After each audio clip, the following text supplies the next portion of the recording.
आजपासून नवरात्रीला सुरुवात होणार आहे आणि नागपूरच्या कोराडी येथील जगदंबा मंदिरामध्ये भव्य दिव्य अशी तयारी जी आहे ती केली जात आहे। नवरात्राच्या दृष्टिकोनातून या ठिकाणी जर बघितलं तर या ठिकाणी मोठ्या प्रमाणात लाखोच्या संख्येने भाविकांची गर्दी या ठिकाणी होत असते।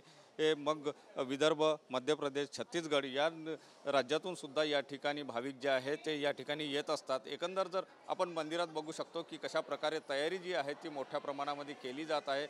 नवरात्राचा उत्सव आहे आणि त्याच दृष्टिकोनातून तयारी या ठिकाणी 5500 ज्योत सुद्धा लावल्या जाणार आहे। आणि एकंदर जर परिस्थिती बघितली तर या ठिकाणी आपल्याला पाहायला मिळते आहे की मंदिर प्रशासनाकडून सगळी तयारी करण्यात आलेली आहे। पोलीस सुरक्षा व्यवस्था मोठ्या प्रमाणात राहणार आहे। सीसीटीव्हीची नजर प्रत्येक ठिकाणी राहणार आहे। पार्किंगच्या दृष्टिकोनातून जर बघितलं तर त्यासाठी सुद्धा आज या ठिकाणी मंदिर प्रशासन आणि पोलिसांनी व्यवस्था केल्याचं चित्र एकंदर पाहायला मिळते आहे।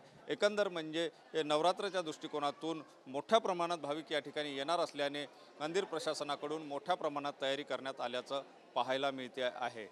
कॅमेरामन साईसह सुनील ढगे, TV9 मराठी, नागपूर।